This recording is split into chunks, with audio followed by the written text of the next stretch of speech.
Endavant. Hola, buenas tardes, benvingudes, bienvenidas todas a la charla de hoy. Bueno, yo soy Irene Cardona, participante en la Etnográfica, que somos una asociación de antropólogas feministas que trabajamos desde la interseccionalidad y tenemos un proyecto en concreto que se llama Crecer Libres, crianzas feministas para una infancia sin sexismo. Entonces, desde este proyecto en el que tenemos muchas actividades que son presenciales y nos gusta el compartir y vernos y tocarnos, hemos tratado de adaptarnos a este momento de confinamiento y bueno, aparte de algún espacio de seminario así más íntimo, os invitamos a participar en estas dos charlas. La charla de hoy, que tenemos el honor de tener a Astrid Ajenjo con nosotras, que se llama ¿Qué está pasando con los cuidados? Un análisis desde la economía feminista de la ruptura. Y también el jueves que viene tendremos a dos integrantes de Materfem, la Asociación de Madres Feministas Gallegas, que se llamará Los niños primero, confinamiento y violencias contra la maternidad y la infancia. La idea es poder pensar un poco en qué lugar está quedando la crianza, las maternidades y sobre todo el sitio de las criaturas y las relaciones con estas en esta situación de excepcionalidad, ¿no? Que sería la pandemia del COVID-19 con el confinamiento, pero también qué tipos de políticas nos están afectando, ¿no? Qué decisiones se están tomando desde las instituciones, qué están teniendo o no están teniendo en cuenta. Entonces, bueno, escribimos el mes pasado un texto sobre este tema porque estábamos muy preocupadas de cómo se estaba gestionando, ¿no? De cómo se está dando prioridad o se está enfocando el tema del contagio desde un punto de vista que no tiene en cuenta los derechos de las criaturas y de la infancia y por ende de las familias y las personas que cuidamos. Y bueno, el texto, si no lo habéis leído, lo podéis ver en nuestra web, landográfica.org, y también conocer ahí un poquito más de nosotras. Bueno, aquí estamos conectadas varias. Por un lado está Francesca, con la que hemos ideado parte de este ciclo, y también está Marta, que nos está llevando sobre todo el tema tecnológico y de la comunicación. Entonces nos va a explicar un poquito esta parte de la organización técnica. Vale, gracias, Irene. Solo un par de comentarios, también por si hay alguien que no está tan familiarizado con estos aplicativos.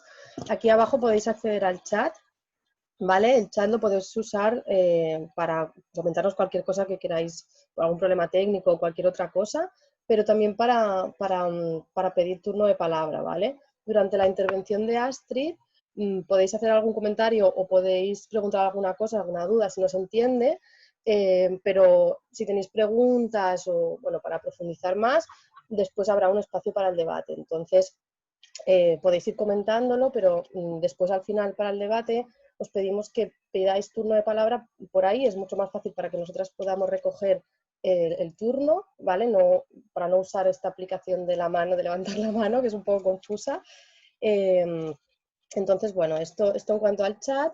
Y en cuanto a otra cuestión, que es como estamos grabando la charla, si no queréis aparecer, bueno, ahora mismo cuando intervenga Astrid aparecerá sobre todo porque ella compartirá pantalla, entonces aparecerá ella o su pantalla, ¿no? Aquí arriba me estáis apareciendo algunas en chiquititos, si no queréis aparecer os podéis quitar el vídeo o sobre todo para el final, si queréis intervenir para cuando intervengáis para hacer preguntas o hacer comentarios, como apareceréis en pantalla en grande, si no queréis, pues simplemente quitar el vídeo y ya está, ¿vale?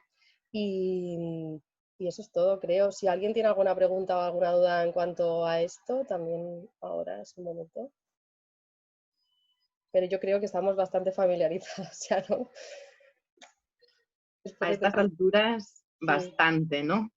Aunque, bueno, forma parte también de la contradicción con lo que estamos trabajando, ¿no? De las dificultades de conciliar, de estar aquí conectadas, ¿no?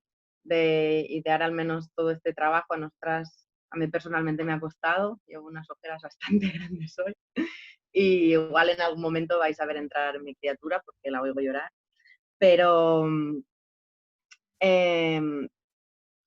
yo ahora quería decir algo y se me ha ido. Voy a presentar a Astrid directamente, ¿vale? Astrid Ajenjo, entre muchas otras cosas, es doctora en Economía por la Universidad Pablo de Olavide de Sevilla, donde da clases desde hace bastantes años, y también es la vicepresidenta del Observatorio GEPDO, que es sobre género, economía y políticas y desarrollo. También está en un grupo de investigación que se llama EcoEcofem y en otros grupos de trabajo internacional de economía feminista emancipatoria, etc. Hemos decidido invitarla hoy porque, aparte de que pensamos que es una gran teórica, creemos que su punto de vista nos puede ayudar a ver un análisis, digamos, crítico y bastante ampliado de lo que queremos nosotras transmitir de alguna manera en la etnográfica, ¿no? Como la crianza feminista no es solo criar siendo respetuosas con el género, no es solo no decir ciertas cosas o transmitir, ¿no?, una educación respetuosa con las personas, también es criar de otra manera y también es entender el mundo, analizar el mundo y compartir, buscar soluciones colectivas, ¿no? Entonces, la economía feminista de la ruptura nos invita a pensar colectivamente qué vida queremos y creemos que nos puede ayudar a encontrar estrategias de organización política para construir una sociedad que anhelamos, ¿no?, donde la infancia y la crianza puedan ser vividas de otra manera. Este es un poco el objetivo que tenemos con este ciclo. Entonces, bueno, Astrid nos explicará mejor qué es esto de la economía feminista de la ruptura y, bueno, tienes la palabra, Astrid. Bueno, pues buenas tardes a todas. Nada, lo primero agradecer la invitación. Para mí es un gusto. Además, siempre es un momento de aprendizaje, ¿no? Porque, no sé, tengo bastante ganas del momento del debate desde de diversas experiencias, ¿no? Yo no soy madre y estoy segura que, bueno, que voy a aprender mucho también de vuestra experiencia, ¿no? Bueno, yo vamos a hablar un poquito de eso desde el ámbito de la economía feminista. Voy a compartir la pantalla, ¿vale? Porque, bueno, creo que con el PowerPoint a mí siempre lo hago casi que más para mí, para no irme. Les decía antes a las compañeras que es que suelo irme por venga y entonces como que eso me obliga a seguir un hilo conductor, ¿vale? Entonces lo voy a compartir, un segundín.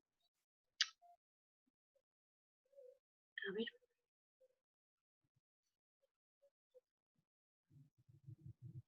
Vale, lo estáis viendo, ¿verdad? ¿Sí? ¿Me hacéis un gesto? Sí, vale, ok. Vale. Pues un segundín que lo ponga en... que se ha quedado ahí.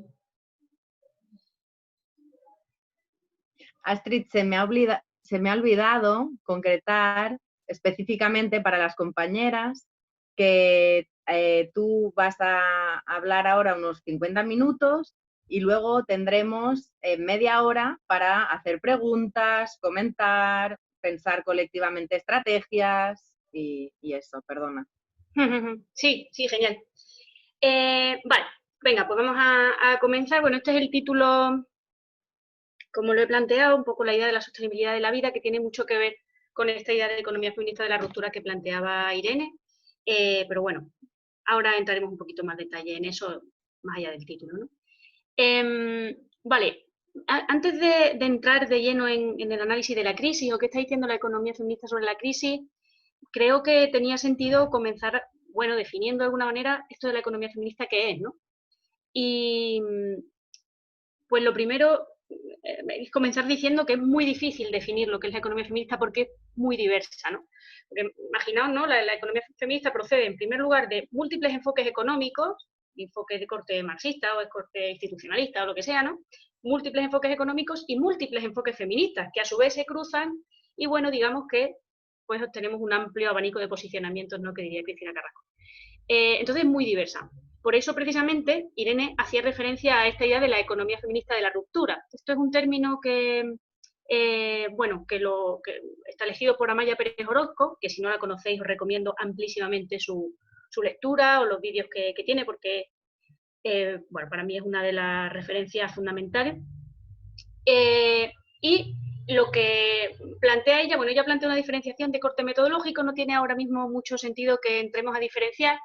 Ella lo diferencia de una economía feminista como más integradora, pero como digo, no, bueno, para lo que nos atañe ahora no merece la pena entrar tanto en esa terminología.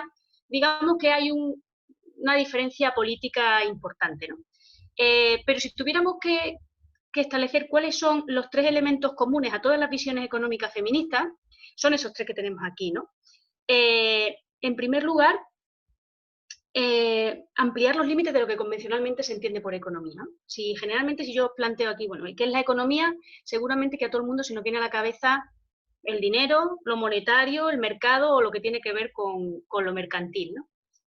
Espera un segundillo que voy a intentar ocultar esto.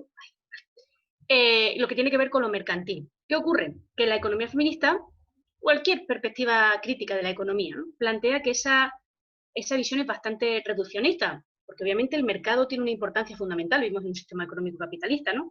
Pero no es el único o no es la única esfera de actividad que permite satisfacer nuestras necesidades. Es decir, si lo que situamos en el centro de la atención teórica y política es las condiciones de vida de las personas, cómo sale adelante la vida en el día a día, pues nos damos cuenta que el mercado tiene, obviamente, una parte importante, ¿no?, porque te permite la compra de bienes o servicios, ¿no?, de ámbito de carácter privado, pero ya está.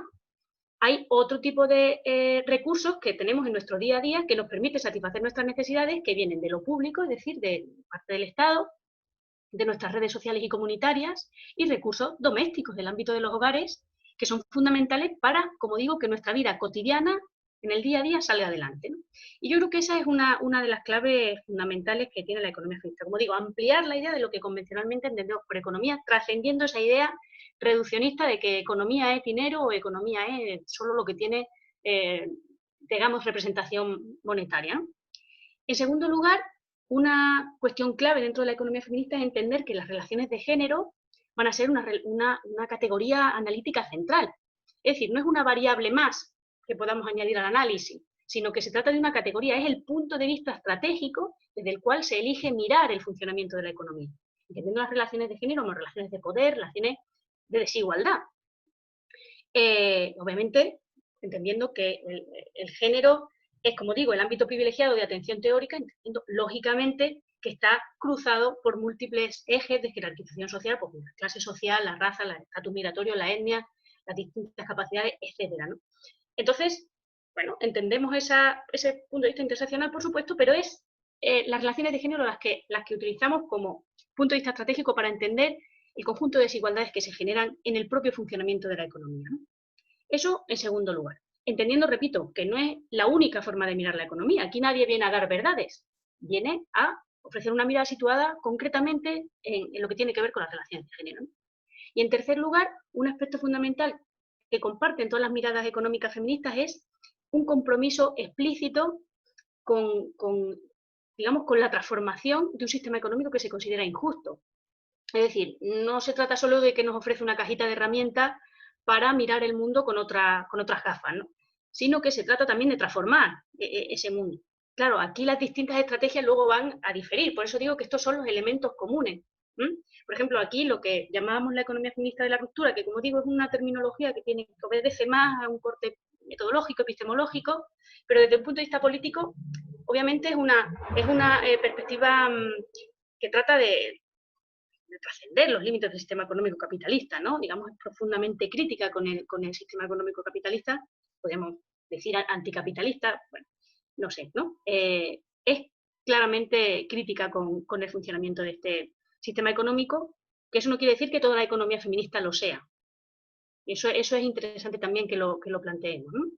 Pero yo personalmente, pues sí me siento cómoda en esa visión de economía política feminista, que es como yo me siento más, digamos, más cómoda, y en el enfoque concretamente de la sostenibilidad de la vida, es decir, cómo sale adelante la vida en el día a día y cuáles son los ataques que en el marco del sistema económico capitalista recibimos cada día y cuáles son las estrategias que tenemos para tratar digamos, de desactivarlos, ¿no? Entonces, en este enfoque, como digo, de la sostenibilidad de la vida, que no deja de ser pues otra forma de entender la economía, se trata, como digo, de situar la vida en el centro, ¿no? Esto que ahora con esta crisis tanto se dice, que ojito, hay que tener mucho cuidado con eso, ¿no? Porque en el momento en que empieza a ser esto de poner la vida en el centro, el cuidado en el centro, se vacía de contenido político en un tris. O sea, hay que tener muchísima precaución y muchísimas sospechas, ¿no? O alerta con toda la manipulación o toda la cooptación que puede haber de un discurso que es profundamente crítico, ¿no? Entonces, ¿cuáles son una de las ideas centrales de este enfoque? Pues este enfoque parte de una idea como muy sencilla y muy de sentido común. Es esta cosa de somos mortales, somos seres mortales, ¿no? Es decir, nuestra vida es posible, pero nuestra vida es vulnerable. Nuestra vida hay que cuidarla, la vida de las personas que tenemos a nuestro alrededor hay que cuidarla, porque si no, la vida no sale adelante si no se cuida. Y entender que la vida es siempre vida en común. Nos necesitamos, las personas nos necesitamos. O sea, somos interdependientes. Y a su vez necesitamos a la naturaleza. O sea, somos ecodependientes. La naturaleza en el sentido de que es que nada más y nada menos que lo que posibilita el hecho de que esa vida pueda darse, ¿no? Entonces, partiendo de estas dos ideas, que, bueno, podríamos debatir muchísimo rato en torno a esto, pero que es como bastante sencillo. Nos necesitamos, somos interdependientes y somos ecodependientes, ¿no? Pues esa idea tan simple hace que cuando miremos la economía o el funcionamiento del sistema económico, de repente se nos desvelan muchos más elementos que la economía convencional no está viendo. Yo aquí traigo un diagrama que creo que puede, voy a separar aquí estos tres niveles, que creo que se ve un poquito mejor, porque fijaos, si la economía convencional se está centrando solo en esa parte central que es la cajita, el rectángulo del mercado, lo que estamos planteando es abrir a todo este conjunto del diagrama. Es decir, entender en primer lugar que tenemos que, desde un punto de vista macro o desde un punto de vista sistémico, entender que el sistema económico no está flotando en el aire, no es un sistema autónomo, sino que está inserto en un sistema social concreto, con unas normas concretas, y a su vez está inserto en un sistema ecológico, ¿no? en la biosfera, que es digamos, la dimensión que proporciona que el sistema económico pueda existir. Algo tan simple como esto, ¿no? Entender esa jerarquía, o sea, un sistema económico como círculos concéntricos, ¿no? El sistema económico dentro de un sistema social y a su vez este inserto en la biosfera, ¿no?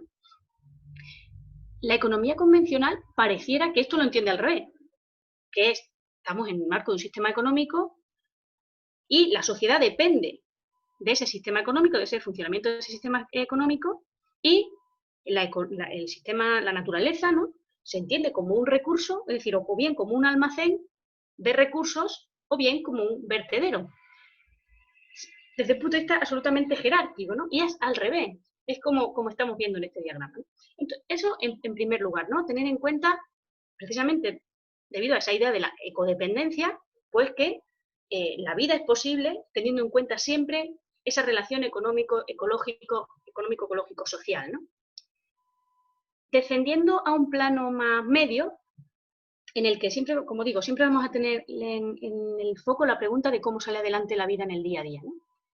Pues descendiendo a un plano en el que nos preguntamos qué instituciones posibilitan, permiten o nos proporcionan recursos para sacar nuestra vida adelante en el día a día, como digo aquí, no solo vamos a ver el mercado lógicamente tiene una parte muy importante, ¿no?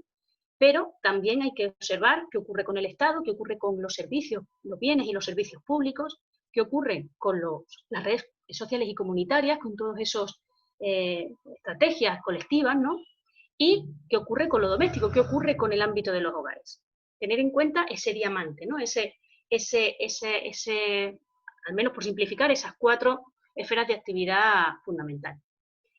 Pero damos un paso más allá y vamos a un plano micro que tiene que ver con qué personas, qué sujetos concretos, con qué cuerpos, con qué subjetividades asumen la responsabilidad última de cuidar la vida. Que eso es algo que la economía convencional en absoluto se plantea, en absoluto, ¿no? Y eso es algo que las teorías feministas permiten, porque ahonda mucho precisamente en eso, ¿no? permite, por eso la economía feminista tiene una visión bastante integral del funcionamiento del sistema económico, ¿no? Entonces ahora lo que vamos a ir viendo es cada uno de esos tres planos tratando de ir y venir a la crisis para comprenderlo como de forma un poquito más completa, ¿no? Vale, pues empezamos en ese primer nivel, ¿no? Siempre, como digo, la pregunta de fondo, ¿cómo se sostiene la vida? Y aquí vamos a ver esa relación económico-ecológico-social. Vale, pues lógicamente una idea básica es que para que cualquier sistema económico exista, tiene que ser compatible con los sistemas biológicos y naturales, compatibles. ¿Os parece que lo está haciendo? No, obviamente no. Estamos en el marco de una crisis ecológica global de hace décadas, ¿no? Que tiene toda una serie de elementos, de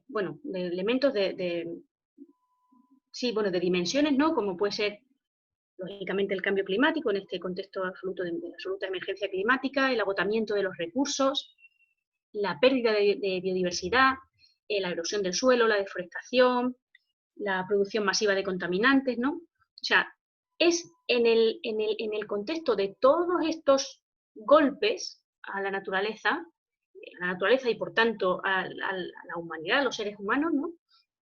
En el que se produce concretamente esta crisis de un virus que de repente se desajusta, ¿no? O sea, ¿por qué? Porque es un caldo de cultivo un caldo de cultivo perfecto para que estas crisis, este tipo de epidemias emerjan. Pero además, entendiendo que estamos en un momento de hiperglobalización en el que las personas nos estamos moviendo, tanto las personas como las mercancías, ¿no? Los bienes que consumimos, nos estamos moviendo continuamente por todo el globo y de forma muy rápida, muy intensa, ¿no? Claro, eso hace que cualquier epidemia que surge en no sé qué lugar remoto de China acabe afectando a mi pueblo en Badajoz, ¿no? En cuestión de 2 semanas. Claro, o sea, porque aumenta este riesgo de pandemia. Claro, y esto nos podemos plantear que cualquier medida que se esté intentando aplicar en base a para paliar concretamente la crisis de la COVID-19, no tiene ningún sentido si no se plantea en el marco de medidas integrales contra la crisis ecológica, para hacer frente a la crisis ecológica, porque esto no es algo no sé, esto no es algo que de repente, uy, estamos en pandemia, uy, esperar que lo de la emergencia climática se ha pausado, no. Esto es algo que continúa ahí y ahora está siendo un virus, ahora es una epidemia, pero mañana será cualquier otro desastre natural que nos va a hacer la vida pues muy difícil, ¿no? Entonces, es fundamental comprender, como digo, esta crisis que estamos viviendo ahora mismo en el marco también de una crisis ecológica, no solo de una crisis ecológica, veremos que hay otro tipo de crisis que precedían a lo que está pasando, ¿no? Pero desde luego, desde este punto de vista del medio ambiente, ¿no? es fundamental, ¿no? Y aquí, bueno, traigo una cita porque me parece que es interesante, ¿no? Dice, el gran problema de la humanidad es que los seres humanos nos concebimos como algo diferente y separado de eso que llamamos medio ambiente o naturaleza, ¿no? Por ello, la mayor parte de las personas piensan que las medidas ambientales son cosas que hay que hacer por el bien del planeta, ¿no? Y solo las aceptan cuando no implican además mucha pérdida de comodidad, ¿no? Pero somos enormemente ciegos a la hora de ver que todo lo que hacemos al resto de la biosfera se lo hacemos a nuestra salud, a nuestra economía y a nuestra capacidad de mantener sociedades complejas, ¿no? Entonces, esto que parece, como digo, que parece que la emergencia climática pero que no solo la emergencia climática, sino todo el conjunto de elementos que mencionaba, parece que se hubiera pausado nada más lejos de la realidad, ¿no? Y yo creo que aquí, como sociedad civil, retomaré esto al final, ¿no? Creo que hay que presionar políticamente para que se tomen medidas integrales respecto a esto, no solo parches o como golpes de efecto de buena voluntad, ¿no? Sino medidas integrales hacia una descarbonización de la economía, hacia la economía circular, etcétera, ¿no? Que es fundamental. Porque, bueno, como reza esta pancarta, que creo que es bastante significativa, ¿no? La revolución será a favor de la tierra o es que directamente no habrá dónde hacerla, ¿no? Entonces, bueno, me interesaba mencionar al hilo de esta relación entre lo económico, lo ecológico, social, un poco cuál es el marco en el que emerge concretamente esta crisis, ¿no? Y de ahí descendemos a ese nivel medio en el que decía, ya no estamos hablando de las relaciones entre sistemas económico, ecológico y social, sino que estamos concretamente en el marco del sistema económico, qué esferas, qué instituciones permiten que nuestra vida salga adelante. Es decir, permiten que o nos proporcionan los recursos para que nuestra vida salga adelante en el día a día. Y ahí, como os decía, tenemos que contemplar al menos 4 elementos fundamentales. No solo el mercado, a ver, lógicamente el mercado capitalista, ¿no? ¿Me explico? Lógicamente vivimos en un marco de un sistema económico capitalista donde fundamentalmente lo que tenemos las personas es nuestra fuerza de trabajo que vendemos a cambio de un salario.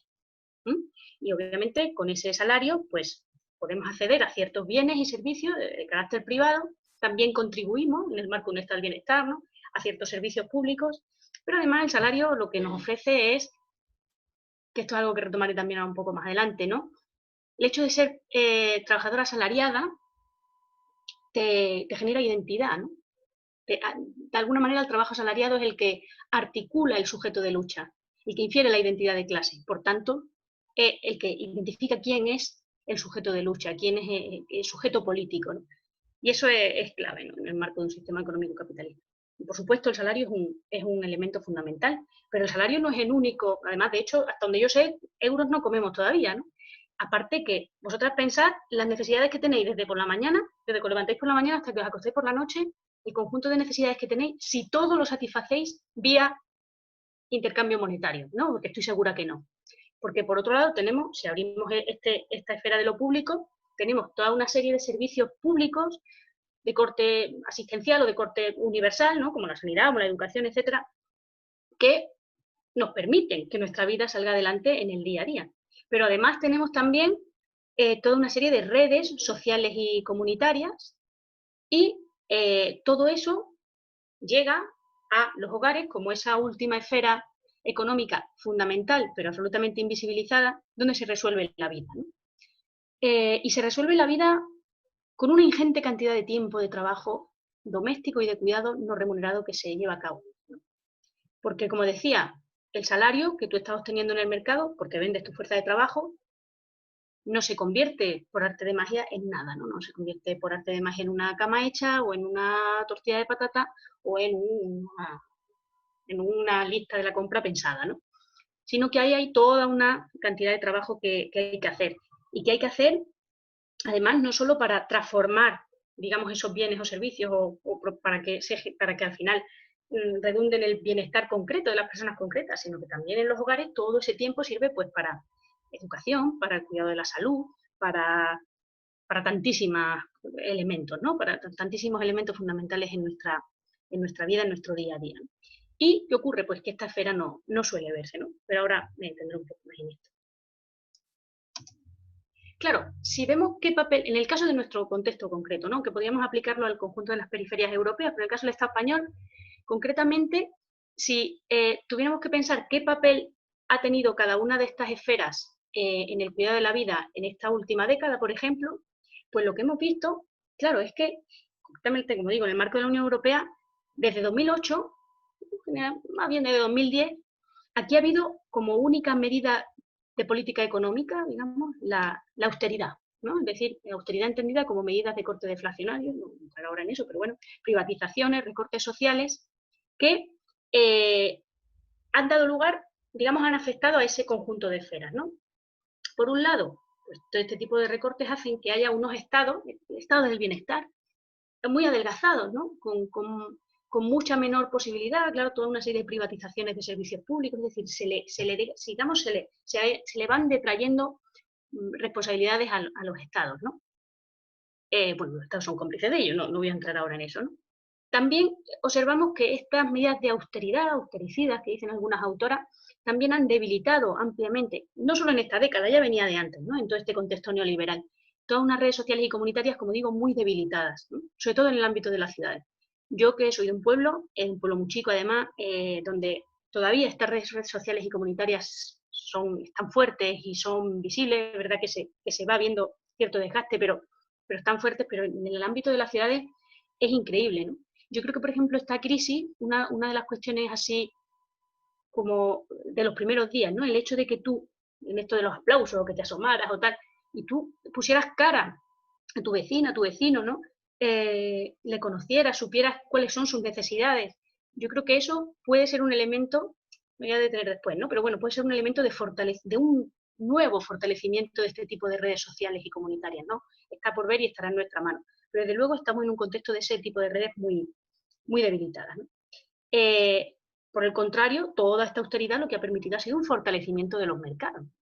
Y claro, eso tiene un punto que hace que las personas seamos muy vulnerables, porque en el momento en el que tanto el Estado como las redes sociales y comunitarias están debilitadas, al final las personas somos muy dependientes de nuestra posición en el mercado como trabajadoras asalariadas para obtener los recursos para nuestra vida cotidiana, ¿no? Somos muy vulnerables porque esas otras esferas están muy debilitadas. Por tanto, cualquier shock económico nos hace muy vulnerables, profundamente vulnerables, ¿no? Sobre todo para aquellas personas que están en los mercados, pero están como medio dentro fuera, con un pie dentro como a ratos, o sobre todo, ¿no? Debido a esta precarización absoluta de los mercados de trabajo, por ejemplo. Eso también ha ocurrido en el marco, como digo, de estas políticas de austeridad. Claro, ¿qué ha ocurrido ahí?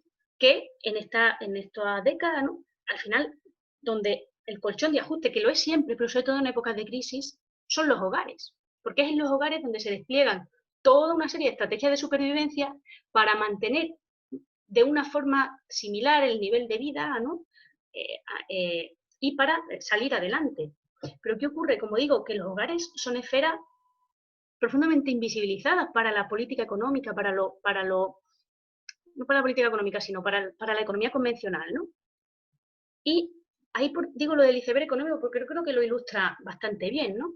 Es decir, desde un punto de vista de la economía feminista, lo que nos plantea es que entendamos estas esferas también desde este punto de vista como entender que es un iceberg, ¿no? O sea, tendríamos una parte visible, la parte productiva, que es pues la que importa, digamos, ¿no? Que es la que ocupa los titulares, que es la que genera política, que es la que genera debate político, la que se ve, y la que se valora socialmente, ¿no? La que se tiene que rescatar. Y hay toda una parte invisible, que es la que permite que la otra se sostenga, que la otra flote, que está absolutamente invisibilizada, que es la que soporta cualquier tipo de ajuste que se hace arriba, es la que soporta, la que hace de colchón de ajuste, pero que no se nombra como trabajo lo que ahí ocurre. Eso no se ve, sí, se habla de los hogares, pero no se visibiliza la cantidad enorme de trabajo que hay que hacer ahí para que, o sea, porque los hogares no son un elemento de ajuste sin más, las cuatro paredes de que tenga una casa, no, los hogares entendidos como el grupo doméstico que tiene que desplegar una serie de estrategias para poder salir adelante, ¿no? Pero eso no se mide como, o sea, no se nombra como trabajo lo que ahí ocurre, no se mide, no se remunera, que esto es un debate, bueno. Pero lo que creo que también es importante, que quizás no suele verse tanto, es como que los sujetos protagonistas en esos hogares no son, o sea, no son sujetos políticos, pareciera que no lo son, ¿no? No lo somos. O sea, es como que lo que ahí ocurre no genera conflicto político. Por eso, por ejemplo, las huelgas del 8 de marzo son tan importantes y tan políticamente simbólicas, porque lo que estás diciendo, el lema, ¿no? Si nosotras paramos, se para el mundo, y eso está saliendo desde los telediarios, pasando por Ana Rosa Quintana, no sé qué, en esos titulares que nunca ocupa esa esfera visibilizada, de repente la ocupa y dice, oye, que esto es economía, que si esto se para el mundo, ¿no? Y eso es políticamente muy potente, ¿no? Sobre todo muy potente en pro de la lucha feminista, ¿no? Entonces, eso es muy importante, ¿no? Y es interesante, os invito a que cuando estemos pensando en este funcionamiento del sistema económico, lo pensemos en esta idea de iceberg, donde hay una parte productiva visible, por simplificar, una parte reproductiva invisible, ¿no? Que es la que sostiene, y sobre todo es la que sostiene en momentos digamos, de reajuste económico, de crisis, ¿no? Como estamos viviendo, por ejemplo, ahora. Claro, y ahí, como os decía al principio, hay que dar un paso más y hay que descender, porque no nos podemos quedar solo en, bueno, son los hogares los que sostienen. No, vale, como valen los hogares, vale, bien. Lo primero, que los hogares son muy diversos, pero vale, bien, en los hogares. Pero, ¿qué personas asumen las responsabilidades? Porque si no vemos qué personas asumen las responsabilidades, no vamos a entender un montón de desigualdades que se producen en el marco del sistema económico. Si no atendemos a las responsabilidades concretas de las personas concretas, si no aterrizamos, tratamos de ver cómo se reparten tiempos, trabajos, responsabilidades. Como no veamos eso, hay muchísimas cuestiones de esa parte productiva que no vamos a entender. Y eso son herramientas que nos proporcionan las visiones feministas. Claro, porque aquí, si yo os planteara, pues, ¿qué es, si os dijera, bueno, igual que al principio decíamos, bueno, ¿qué es la economía? Si yo os planteara aquí, de primeras, ¿no? Bueno, ¿qué entendemos por un sujeto económico? Pues probablemente se nos vendría a la cabeza, pues lógicamente, el sujeto económico, el homo económico, ¿no? El BBVA, ¿no? El varón blanco, burgués, adulto, tal, ¿no? Que es un poco parecido a este dibujito que tenemos aquí. Pues eso, como digo, son hombres blancos, encorbatados, ¿no? Con cierta estética, en una mesa, pues ahí con una serie de ecuaciones, con una serie de gráficos, o sea, tomando una serie de decisiones. Ahí se sabe que hay poder, ahí se sabe que hay poder. Y bueno, claro que ese es un tipo de sujeto económico, pero no representa el funcionamiento de la economía en absoluto, ¿no? O sea, si tuviéramos que hablar de otro tipo de sujeto económico, podríamos seguir añadiendo figuritas al dibujo, ¿no? Podríamos sacar, por ejemplo, el espejo obrero, ¿no? De ese BBVA. Y aquí, esta ilustración creo que hace referencia a un conflicto central en el sistema económico capitalista, ¿no? El conflicto capital-trabajo. Pero claro, no deja tampoco, o sea, realmente aquí tampoco se visibilizan el conjunto de sujetos económicos, ¿no? Porque aquí lo que está representado es un conflicto en torno al trabajo asalariado, que como decía, o sea, al final aquí sigue siendo el centro del político, el centro de la atención, ¿no? Porque, bueno, pues por eso, porque es el que infiere la identidad de clase, articula el sujeto de lucha, o sea, porque es el que genera valor, dirían en términos marxistas, ¿no? Pero es que todas las personas, o sea, todos los trabajos que se llevan a cabo en el día a día para que la vida salga adelante, para que la economía funcione, no son solo asalariados, ¿no? Es decir, hay que dar un paso más allá. Yo aquí traigo otra imagen, yo aquí os preguntaría, bueno, ¿estas mujeres son trabajadoras, son sujetos económicos? Podemos pensar que sí, además podemos pensar que son trabajadoras asalariadas, ¿no? Porque tienen, pues, están uniformadas, tal. Sí, son sujetas económicas, ¿no? Y estas, aquí es donde está la madre del cordero, nunca mejor dicho esta expresión, ¿no? ¿Son sujetos económicos? Pues por supuesto que lo son, ¿no? Están haciendo, bueno, en ese caso concreto, pues está una serie de actividades, de tareas fundamentales para el cuidado de la vida, para que la vida salga adelante en el día a día. Pero ¿creéis que la sociedad entiende, sociedad, nuestro contexto concreto, que estas mujeres que hay aquí son sujetos económicos, que son mujeres trabajadoras, que son... Porque ese es el problema, ¿no? Que no se entiende así. Y no se valora socialmente lo que ahí está ocurriendo en esa cocina. Entonces, lo que vemos, cuando decía que en anteriores crisis, en ese contexto de austeridad en el que todas esas esferas del Estado se va debilitando, las redes sociales y comunitarias también, y que al final son los hogares los que asumen, como digo, suponen ese colchón de ajuste, suponen ese lugar donde todo se reajusta, pues lo que nos muestra la investigación feminista en esta crisis anterior, pero también en las anteriores, es que son, en el seno de los hogares, han sido las mujeres, esto sabemos, esto nos lo dice, lo sabemos, ¿no? Sin que yo dé aquí ahora datos, pero sabemos que han sido las mujeres quienes han absorbido estos costes del ajuste, quienes han absorbido los recortes en gasto público con una sobreexplotación de su tiempo y de su trabajo, ¿no? En el ámbito de los hogares. Yo que sé, siempre hay como un ejemplo muy, muy tonto que nos puede servir para comprender esto, ¿no?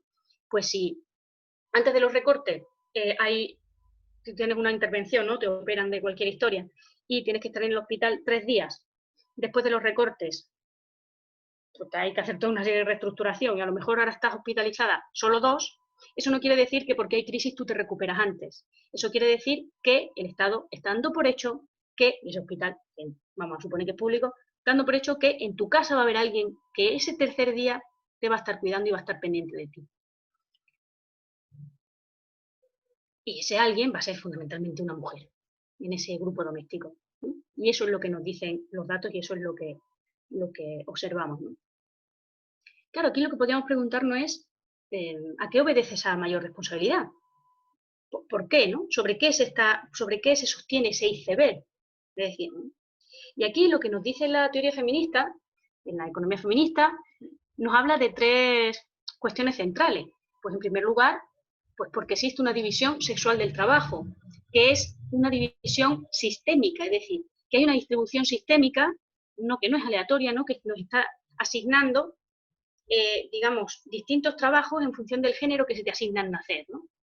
Pero con la particularidad de que generalmente los trabajos que se asignan a las mujeres han sido históricamente trabajos infravalorados, ¿no? Es decir, no es solo que exista una distribución diferente, sino que es una distribución desigual. Esa es la clave de la división sexual del trabajo, ¿no? Los trabajos feminizados son trabajos que no han tenido ningún tipo de valoración social. Pero esa no es la única idea sobre la que se sostiene ese iceberg, ¿no? Sino que hay una cuestión que tiene que ver más con microsocial, digamos, que tiene que ver con cómo se traduce esa división sexual del trabajo en el ámbito de los hogares, porque pareciera que todos los hogares son familias nucleares tradicionales, ¿no? El hombre, mujer, niño, niña, perro y gata, ¿no? Como es como único modelo de convivencia y además en el que la política pública piensa que así son todos los grupos domésticos, de alguna manera, ¿no? O sea, y ya no voy a entrar en los distintos tipos de familia que existen más allá de la familia nuclear, sino que hay mucha diversidad de grupos domésticos, ¿no? De formas de convivencia. Pero aparte, algo también que se observa es que la política pública, el propio discurso económico convencional, entiende que estos hogares, entendidos casi siempre leídos en términos de familia nuclear, son hogares perfectamente armoniosos, donde ahí no hay conflicto, donde ahí los tiempos, recursos de responsabilidades se reparten de forma equitativa, ¿no? Y nada más lejos de la realidad. Es decir, los hogares, dice Amartya Sen, son unidades en conflicto cooperativo. En los hogares, por supuesto que se coopera, los miembros de los grupos domésticos cooperan, pero también hay mucho conflicto, pues en base a 2 ejes fundamentales, que es el género y que es la edad, al menos esos 2. Y de hecho, en esa toma de decisiones, pues de hecho sabemos que hay hogares que pueden ser profundamente violentos, ¿no? Por supuesto que hay conflictos en los hogares. Y reconocerlo ya es un paso para entender también que la política pública no es la política económica no es neutral, no puede serlo, no lo es, no es neutral, ¿no? Sino que en los hogares, pues en función de las personas que lo conforman, etcétera, bueno, pues, la diversidad pues van a afectar de forma diferenciada, ¿no? Hay un elemento adicional que deberíamos traer aquí, que es, la pregunta era por qué asumimos las mujeres mayor responsabilidad, ¿no? Bueno, y aquí muchas autoras hablan de que, Amaya Pérez Orozco habla de que existe una ética reaccionaria del cuidado, dice ella, ¿no? Claro, porque de alguna manera nuestra feminidad, la feminidad hegemónica, se construye en base también a ese rol cuidador, ¿no? La buena hija, la buena esposa, la buena madre, de alguna manera la feminidad hegemónica está construida sobre eso, ¿no? Por un lado, ¿no? De forma que también se nos presupone que en las mujeres, pues hay como un gen ahí, ¿no? Esa idea de la ciencia infusa que sabemos cuidar, ¿no? Es que tú lo haces mejor, ¿no? Porque eres una mujer. Aparte, hay otro elemento dentro de esta ética reaccionaria que es considerar que el hecho de cuidar a una persona siempre es por una motivación relacionada con el amor, la idea del sacrificio, ¿no? Y el amor, ¿no? Y tú cuando cuidas a una persona, pues por supuesto, no voy a decir aquí lo contrario, ¿no? Por supuesto que hay muchas dosis de amor, en algunos casos, ¿no?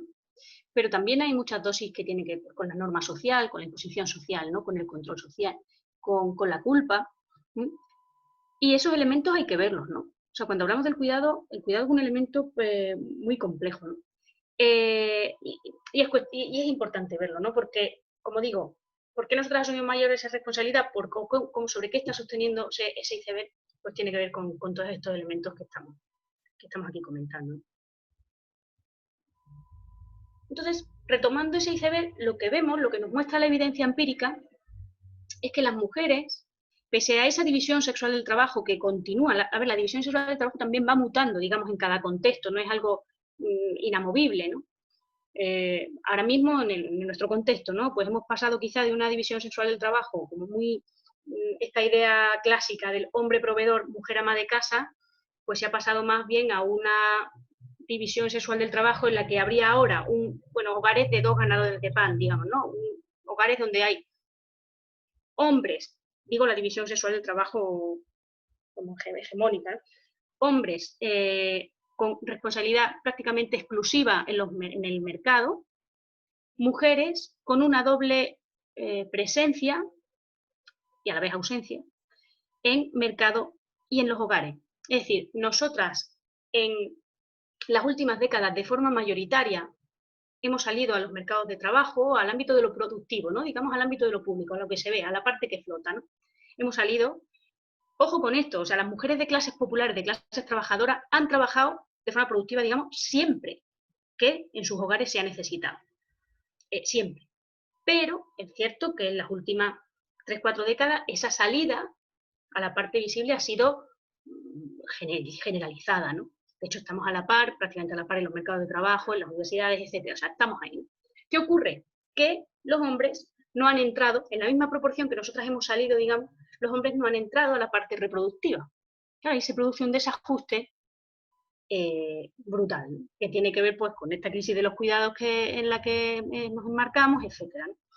Y es un desajuste que, aunque se van viendo ciertas pautas de los últimos años, de hombres que sí se van haciendo cargo cada vez un poquito más, ¿no? Pero lo que es cierto es que desde luego no estamos, o sea, los dos trabajos, ¿no? Digamos, las dos esferas no están igualmente distribuidas, ¿no? ¿Y eso cómo se puede comprobar? Pues lo podemos comprobar, por ejemplo, con los datos de uso del tiempo. No sé si conocéis las encuestas de empleo del tiempo, pero el Instituto Nacional de Estadística, que la última que hizo, esto le importa muchísimo al Instituto Nacional de Estadística, la última que hizo la hizo hace 10 años, no ha vuelto a hacer más, imaginaos. Bueno, pues hay, el Instituto Nacional de Estadística te da 10 actividades y te pregunta, bueno, cada no sé cuánto intervalo de tiempo, ¿cuál de estas actividades estás haciendo? ¿no? Y entonces, pues lo que nos permite ver en este tipo de encuestas es, en un día medio cualquiera, las 24 horas del día, cómo distribuimos nuestro tiempo en cada una de esas actividades. ¿no? Pues en cuidados personales, en trabajo remunerado, en estudios, etc. Y yo quiero llamar la atención sobre la actividad que el INE denomina como hogar y familia. Porque aquí lo que observamos, si veis, está en azulito, y lo que veis en rojo señalado es, en el caso de los hombres, aquí el binarismo es por excelencia, ¿eh? Lo digo para no, bueno, en fin, el Instituto Nacional de Estadística bastante tiene desagregado datos, ¿no? Los hombres dedicarían de media 2 horas 32 en un día cualquiera, no un sábado, no un domingo, sino un día cualquiera laborable, 2 horas 32 minutos al día a esa actividad que englobamos en hogar y familia, y las mujeres estarían dedicando de media 4 horas 29, es decir, exactamente 2 horas más. Claro, si dedicamos 2 horas más a esa actividad, son 2 horas menos que estamos dedicando a las otras actividades. 2 horas menos que estamos dedicando o al estudio, 2 horas menos que estamos dedicando al trabajo remunerado, a poder tener a lo mejor una jornada completa, o a poder tener a lo mejor poder echar horas extras, o se lo estamos quitando a las reuniones, o al ocio, o al deporte, o a cualquier cosa, ¿no? O sea, al final, si algo nos iguala a las personas, son esas 24 horas que tenemos al día. Si nosotras estamos, de media, más tiempo en el trabajo no remunerado, estamos menos tiempo en otras actividades, ¿no? Y eso es fundamental entenderlo, partir de esa idea para comprender las desigualdades que existen, por ejemplo, en el mercado de trabajo, ¿no? Y aquí, cuando vemos esos datos de uso del tiempo, es necesario entender que no es solo cuidado de personas, de niños, niñas, etcétera, no sé, o de personas mayores, enfermas, sino también de los adultos que hay en los hogares que son perfectamente autónomos, ¿no? Pero que no están asumiendo parte de su cuidado, ¿no? Esto que decimos siempre en las manis de Manolo, hazte la cena tú solo, ¿no? Y eso, no voy a entrar ahora en ese desglose, pero eso los datos de uso del tiempo también nos lo dicen, ¿no? Que las mujeres están asumiendo también mucha parte del cuidado de personas independientes, ¿no? Y eso tiene mucho que ver con una actividad que no se suele ver, que es esta idea de la carga mental, ¿no? Que es pues, la planificación, organización, toma de decisiones, que son generalmente, o sea, digamos que las mujeres son las cuidadoras y digamos, las coordinadoras de los hogares. Igual que en un equipo de trabajo, en una empresa, hay una coordinadora, ¿no? Una persona que coordina, que toma decisiones, y un equipo que de alguna manera pues hace caso a esas decisiones, ¿no? Y hace su trabajo, pero quien manda es otra persona, pues los hogares pareciera que es lo mismo, ¿no? Tenemos mujeres que son las principales coordinadoras y el resto que efectivamente ayuda. Esta cosa del yo ayudo a mi mujer, ¿no? Yo creo que esta viñeta lo resume bien. Dice, ¿no lavaste los platos? Bueno, nunca me lo pediste, ¿no? Y claro, a mí yo esto siempre pienso que, joder, esto en las empresas, el hecho de que tú seas una coordinadora de equipo, tú tengas un equipo de trabajo a tu cargo, a ti te pagan bastante más, ¿no? Porque tienes una serie de responsabilidades, porque tienes, bueno, porque es más responsabilidad. Pues en el ámbito de los hogares no es solo que no, es que ni siquiera se ve, es que ni siquiera se nombra, ¿no? Y eso es algo, además, bueno, esto también los estudios también nos muestran que las mujeres también, de alguna manera, pareciera que nos cuesta más delegar esa carga mental. Es como nos quejamos, tenemos esa carga mental, pero nos cuesta también delegarla, bueno, por motivos también de control, por una serie de elementos que nos está diciendo los estudios y que es interesante que podríamos sacar en el debate. Entonces, por el momento voy a hacer aquí una pausita para preguntar cómo vamos. Irene. Gracias, Astrid. Vamos bien, lo que pasa es que son casi las 7, entonces nos gustaría que pudiéramos ir llegando a la parte, ¿no?, de cómo nos afecta más esta crisis concreta del COVID-19 a las mujeres y a las personas que estamos criando, ¿no?, y a las criaturas, y que lo vayas llevando para allí hacia las propuestas y estrategias, unos 10 minutillos más para que podamos pasar a los turnos de palabra. Vale, ¿cuánto? ¿10 minutos? Sí, más o menos. ¿10? Vale. Bueno, simplemente mencionar, esto lo voy a pasar, me iba a detener un poquito más, pero efectivamente voy a pasarlo más rápido. Solo señalar que, lógicamente, ese menor tiempo, como digo, que tenemos, o esa división sexual del trabajo hace que eso tiene una serie de consecuencias en la vida de las mujeres, concretamente en el mercado de trabajo. ¿Por qué? Pues porque eso dificulta la igualdad en el acceso al mercado de trabajo, ¿no? De hecho, no pueden sorprendernos datos, como simplemente veo, pues, por ejemplo, esta gráfica, datos de desempleo, donde vemos los lilas son las mujeres, los rojos son los hombres, donde existe una brecha clarísima, ¿no? Como nosotras tenemos unos niveles de empleo, no de desempleo, de empleo mucho menores. Pero no es solo que tengamos menores tasas de empleo, sino que cuando estamos trabajando estamos en los peores tipos de trabajo, ¿no? Estamos mucho más presentes en los contratos de carácter temporal, en la jornada a tiempo parcial, que de hecho aquí, que tenía una tablita que creo que puede ser interesante antes de entrar en elementos de la crisis, que es cuáles son las razones que esgrimen hombres y mujeres para el tiempo parcial. Es decir, cuando el tiempo parcial es involuntario, no es porque tú decidas estar, o sea, perdón, al revés, cuando es voluntario, la principal razón, bueno, aparte de no haber podido encontrar, quiero decirles que cuando es por decisión propia, ¿no? Pues fijaos los datos, ¿no? O sea, los hombres, la principal razón, bueno, lo de otras razones que eso es el cajón desastre, pero la siguiente principal razón son los hombres están a media jornada porque están en cursos de enseñanza o de formación, frente a un cuarto de las mujeres, ¿no? Pero fijaos en el cuidado, lo que está en naranja señalada, en el cuidado de niños o adultos enfermos, mayores, ¿no? Los hombres estarían solo a tiempo parcial en el 1,8% de los casos, las mujeres en el 13%. Es decir, es mucho más mayoritario. O sea, es que esta división sexual del trabajo nos permite entender esa mayor precarización de las mujeres, ¿no? De estar en peores empleos, estar menos tiempo en el trabajo remunerado, ¿no? Y además también ver cómo nuestras carreras profesionales se interrumpen. Por ejemplo, el caso de la maternidad, ¿no? Cómo el hecho de que, o sea, siempre, o sea, que la maternidad te suponga ese corte, ¿no? Lo que hablamos de esa imposibilidad, de ese techo de cristal, ¿no? Que es como que parece que es mucho más difícil, porque hay que hacer muchas renuncias, llegar a ciertos puestos de responsabilidad, que es más, a mí me resulta más interesante, porque bueno, el techo de cristal es un problema, pero no de la inmensa mayoría de las mujeres, no, sino que hay más bien un suelo pegajoso, es decir, un piso de cemento, un fango de precariedad del que es muy difícil salir, que tiene muchísimo que ver, como que digo, con esta división sexual del trabajo, lo cual a su vez también tiene mucho que ver, por un lado, con la caída de las tasas de fecundidad, es decir, estamos retrasando muchísimo la edad del primer hijo, sobre todo la generación, esta que la mía concretamente, ¿no? Vamos de los 25 a los 35, o sea, están cayendo los datos, están cayendo las tasas de fecundidad, pero aparte no es ya no solo en eso, sino que se produce también un empobrecimiento en la vida de las mujeres, porque si tienes si tu vida es mucho más precaria desde el punto de vista de lo laboral, es que eso repercute también en el salario que ganas. Es que si tú estás, espérate, perdón,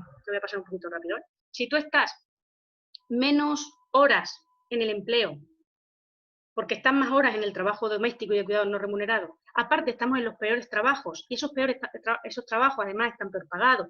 Y aparte, no tienes la posibilidad de acceder a ciertos complementos salariales, que ahí es donde está la clave de la brecha salarial. Pues lógicamente, la brecha salarial, estamos hablando de que en ganancia media bruta anual es de un 24%.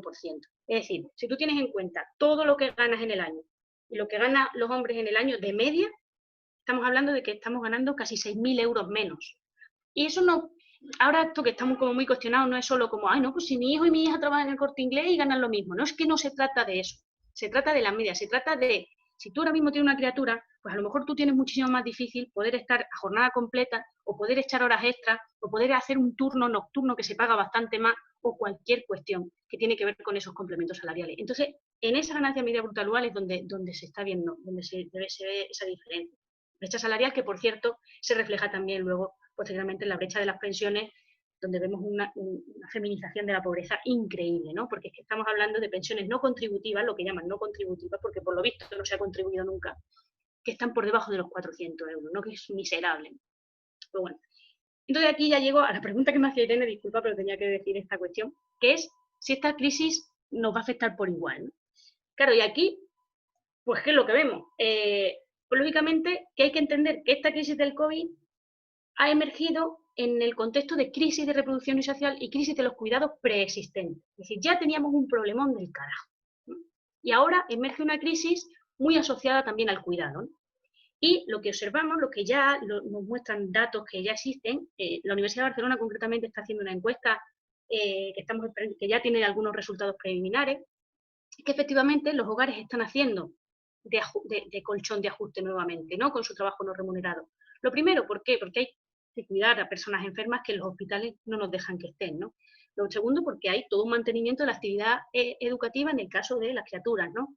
Porque se ha producido una pérdida de ayuda mutua, eso de no poder echar mano del abuelo o de la abuela si las tenían medio cerca, ¿no? Vecinos, vecinas. Es decir, eso ha sido mucho más complicado. Todo eso es trabajo que va recayendo en las personas adultas del hogar, en este caso, por ejemplo, ¿no? Y también porque hay que amortiguar, en el caso de los hogares que han perdido ingresos, ¿no? por desempleo, por ERTE, por lo que sea, ¿no?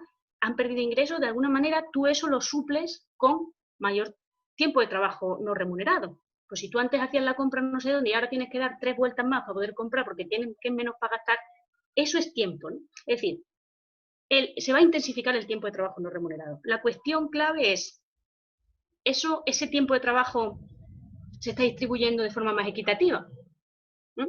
Porque al final las mujeres seguimos estando a la cabeza en esta crisis. ¿Por qué? Porque estamos a la cabeza de la organización social de cuidado. Somos las principales cuidadoras en los hogares, las cuidadoras principales, las coordinadoras, ¿no? Lo decía antes, pero también somos las principales empleadas en los sectores asociados al cuidado.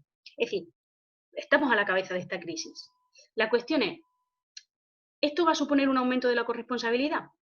Siempre estamos hablando, fijaos, en el caso de hogares heterosexuales generalmente, ¿no? Que es un poco lo que están viendo los datos, ¿no? Donde hay un hombre y una mujer. Lo que parece que apuntan estos análisis es que sí se están viendo ciertas pautas de mayor corresponsabilidad en el caso de los hombres, salvo la única actividad en la que se está viendo que son los principales hacedores, digamos, de esa actividad, es en la compra, ¿no? Curiosamente, que es para lo que se puede salir, pero bueno, es la compra. Pero el resto de actividades no, parece que sí hay una mayor distribución, pero bueno, no equitativa, perfectamente equitativa.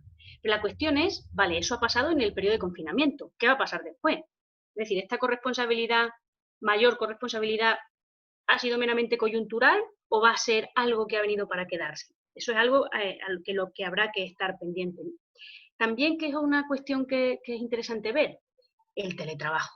El teletrabajo siempre se ha planteado como una medida de conciliación muy interesante, ¿no? Porque, claro, te ahorra tiempos de desplazamiento, porque te permite estar en el hogar, por tanto, gestionar también las cuestiones que hay que domésticas, ¿no? Desde mientras estás trabajando, pero claro, lo que hemos visto también en este confinamiento, pasa que, claro, muy distorsionado, porque estaban las criaturas en las casas, pues, la ansiedad, no se podía salir, en fin, que creo que obviamente esto hay que entenderlo también y hay que cogerlo así como con las pinzas necesarias, ¿no?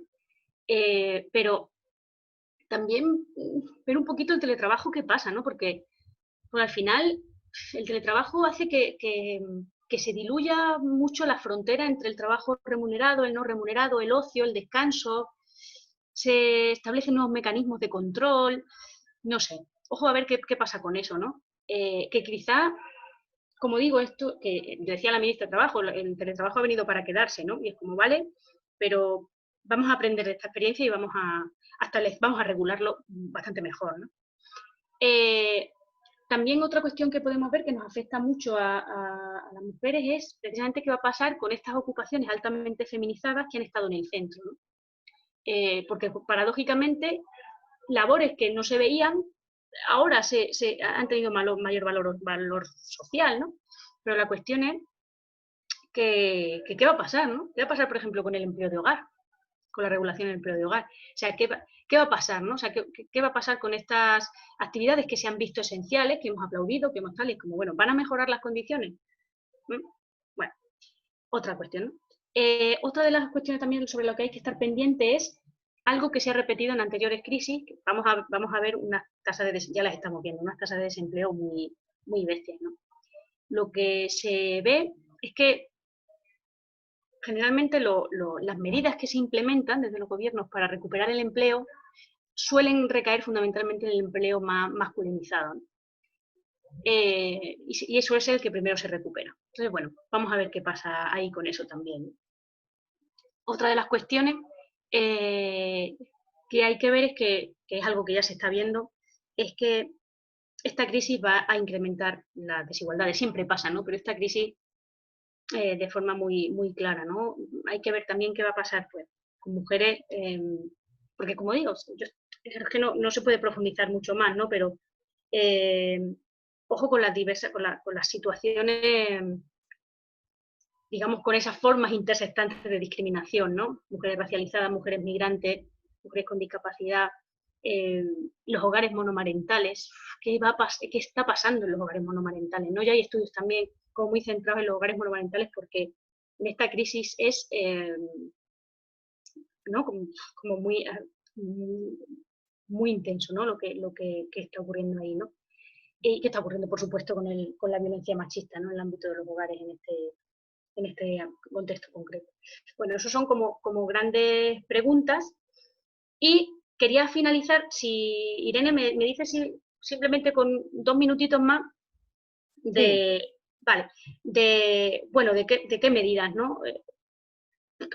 Como un esbozo, como a grandes líneas. Y claro, lo primero, para entender las medidas, repito algo que creo una idea con la que he comenzado, ¿no? Es como que la crisis del coronavirus ha sido un poco el factor desencadenante de la recesión que se viene, ¿no? Pero existen debilidades estructurales, debilidades profundas del sistema económico capitalista que es necesario, a las cuales es necesario hacer frente, digamos, ¿no? Porque son dimensiones de lo que desde la economía feminista llamamos, son dimensiones del conflicto capital-vida, como es la crisis ecológica, como es la crisis de reproducción social, la crisis de los cuidados, etc. Es decir, las medidas que se implementen tienen que tener en cuenta ese marco de crisis multidimensional en el que estamos insertas, ¿no? Por eso las medidas que pueden ser ya, o sea, porque siempre podemos dibujar como ese horizonte hacia el que caminar, como pero hay medidas que en el corto plazo se puede ya ir avanzando, ¿no? Pueden avanzarse en medidas integrales, como digo, contra la crisis ecológica. En el ámbito de los mercados se puede ya exigir política sindicalmente, digo, empezar desde ya, o sea, como que es necesario unos ritmos laborales acordes con la vida, es que esto de estar siempre que no llego, que no llego a nada, que no puedo, es que no. Es decir, ¿por qué no se está planteando ya una reducción de la jornada laboral? O sea, la reducción de la jornada laboral es algo que se ha conseguido históricamente de forma progresiva. O sea, lo de las 8 horas de ahora fue un logro de determinado momento histórico. O sea, es como, ¿por qué no seguir presionando para que eso sea posible?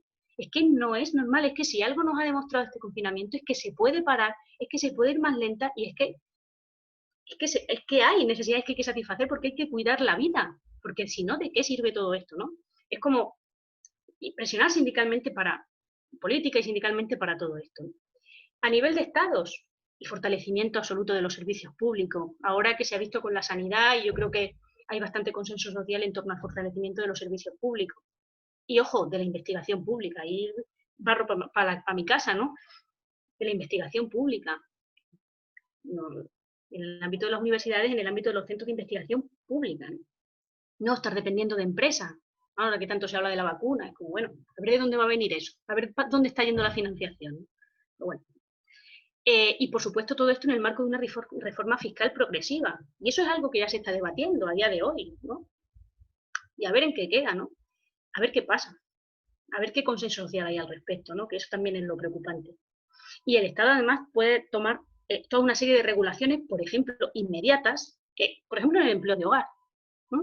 Es como, estamos hablando de una reorganización de la organización social del cuidado, ¿no? Si realmente lo que estamos hablando es de poner la vida en el centro, de poner el cuidado de la vida en el centro, es que tiene que haber una corresponsabilidad social, no solo una corresponsabilidad en el ámbito de los hogares, porque pareciera que si dentro de los hogares la gente se distribuye las tareas, todo esto se soluciona. No.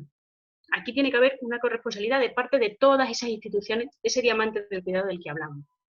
El papel de las redes sociales y comunitarias, un fortalecimiento. ¿Por qué no plantear también esas colaboraciones público-comunitarias? ¿Por qué solo se habla de lo concertado público-privado? ¿Por qué no lo público-comunitario como una vía más? ¿Por qué no, no? ¿Por qué no fomentar estrategias de cuidado solidarias, de emprendimiento social, ¿no? O sea, eso también se puede hacer. Y por supuesto en el ámbito de los hogares, como digo, fortalecer esa corresponsabilidad, que eso, claro, pasa también por una cuestión que tiene mucho que ver con ese nivel micro, ¿no? De las personas concretas y de asumir responsabilidades. O sea, no huir de la culpa, es verdad que la culpa no deja de ser un mecanismo de disciplinamiento, no se trata de buscar culpables, pero sí de asumir responsabilidades, ¿no?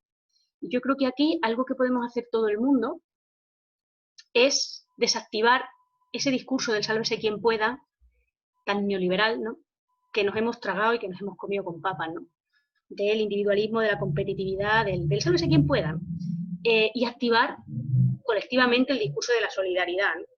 Que esto parece que es como un lema, así como muy, pero es como, es que si no hacemos eso, o sea, si seguimos pensando o seguimos pensando, por ejemplo, que los problemas que tenemos, los problemas de, ostras, no llego a nada, me siento cansada, me siento enferma, tengo ansiedad, voy como loca para todos lados, yo no tengo tiempo para nada, eso no son problemas individuales. Si los seguimos entendiendo como que son problemas individuales y no los releemos de forma colectiva, no vamos a avanzar, ¿no? Ahí hay un paso esencial que tiene que ver con politizar el malestar, politizarlo. O sea, es que esa sensación que tenemos todo el mundo pues eso, de no llegar, jolín, de sentirte enferma, sentirte que no tienes tiempo para criar, que no tienes tiempo para, ¿no? Tomar, o eso, o por ejemplo, a la hora de la maternidad, hay un libro precioso que se llama El vientre vacío. Es como que habla de, ya no el miedo a ser madre, o sea, sino el miedo a no poder serlo nunca, ¿no? Porque es como, ostras, pero porque todo está tan individualizado, como hay que tratar de desactivar ese discurso y eso pasa mucho por lo personal, ¿no? Que digo, politizar los malestares, pero también politizar las resistencias cotidianas, ¿no? Las estrategias cotidianas que todo el mundo tenemos, porque aquí tenemos un modo de vida hegemónico al que igual que tenemos una feminidad hegemónica de la cual más o menos estamos huyendo, ¿no? Pues también hay un modo de vida hegemónico que yo estoy segura que todo el mundo tenemos pequeñas estrategias que tratan de huir de todo eso, ¿no? Desde estrategias de consumo, estrategias de crianza, estrategias de convivencia, ¿no? Yo luego, si queréis, os cuento también como la forma que yo he elegido para convivir, ¿no?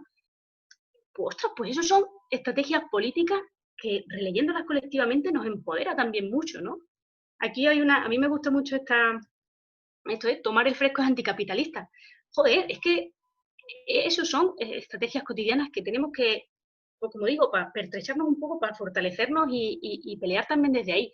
Porque si estamos hablando de conflicto capital-vida o de un sistema económico que nos ataca, que nos enferma, ostras, que contra ese monstruo es muy difícil luchar, ¿no? Y te sientes muy chiquitita muchas veces y es como, no, Polín, pero si yo tengo estrategias diarias, cotidianas, con mis compañeras, que, oye, que dentro del margen que tengo, voy haciendo, ¿no? Por supuesto que también soy cómplice con otras, ¿no?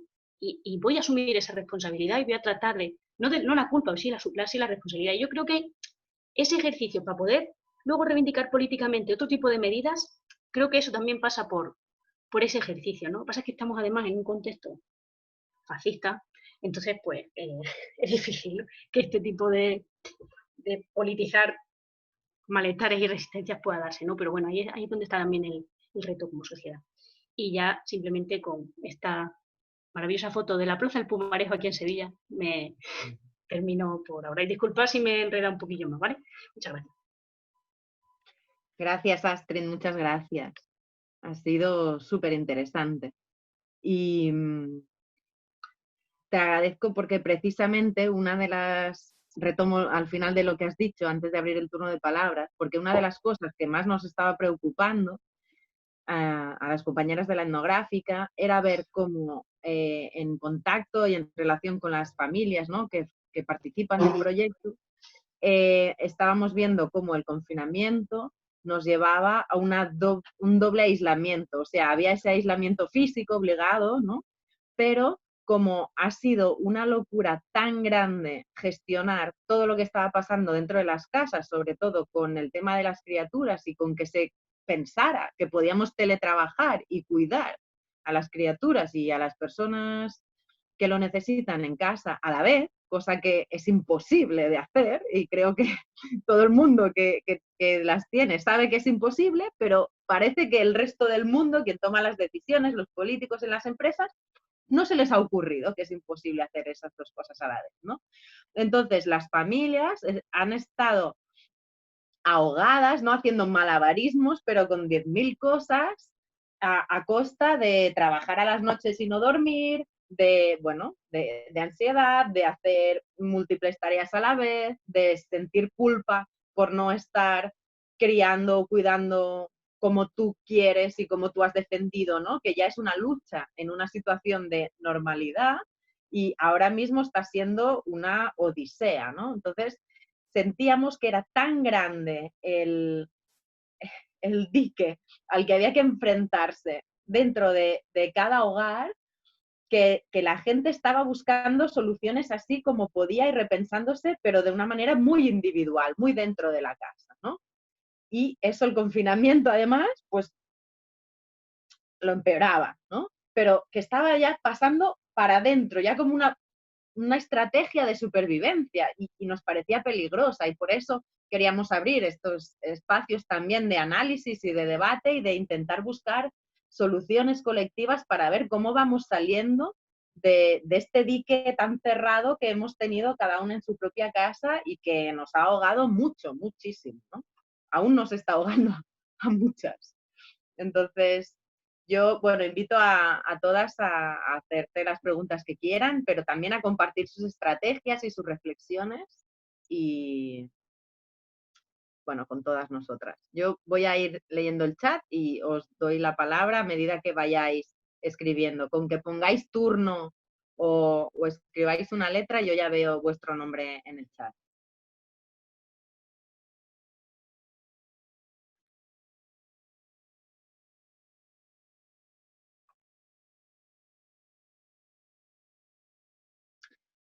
Voy a leer porque hay un comentario, una pregunta que entiendo que Gemma ha querido que la leyera yo en vez de hacerla personalmente. Dice, últimamente pienso en un sindicato feminista y antirracista que incluya estas medidas concretas a corto plazo que proponías. ¿Le veis algún tipo de sentido? Me gustaría rescatar la propuesta de compartir estrategias y resistencias cotidianas.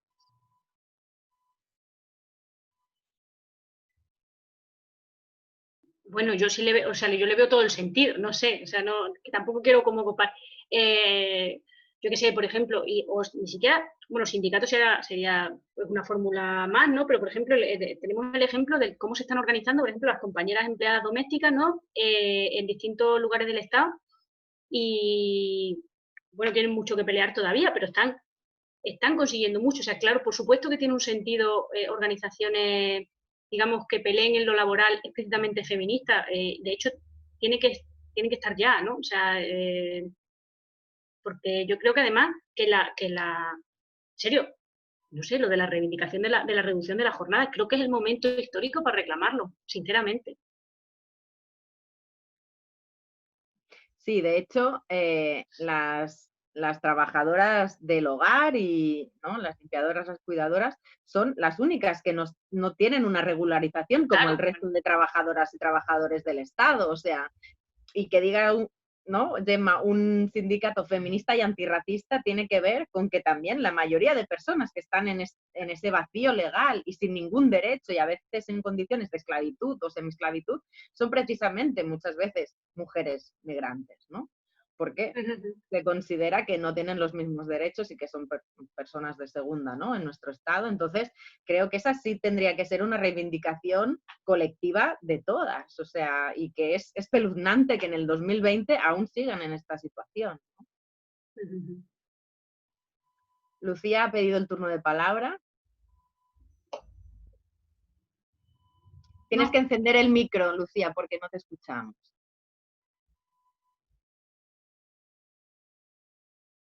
Tocas el botoncito abajo a la izquierda. A ver, ahora sí. Ah, lo conseguí. Estaba tocando otro botón.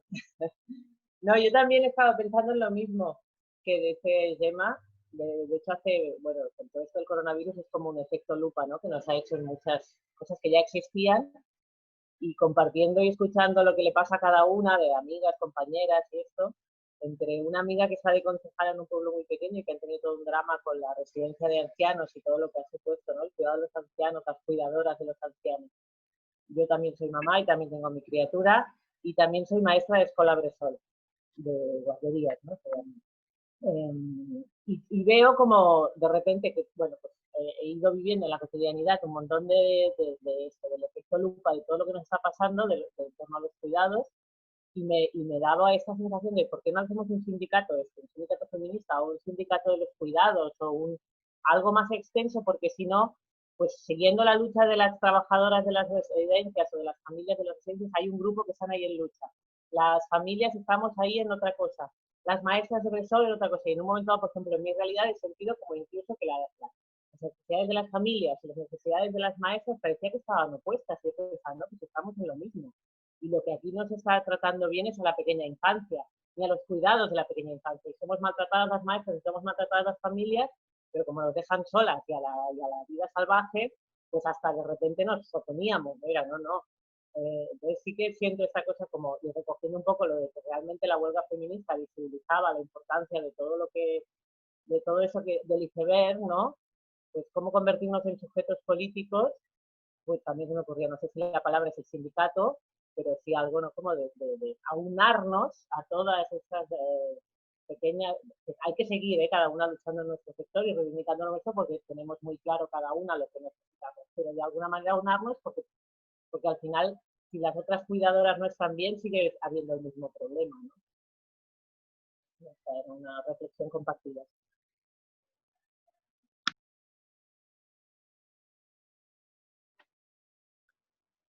Muchas gracias, Lucía. Francesca también ha pedido turno. Te toca, Francesca.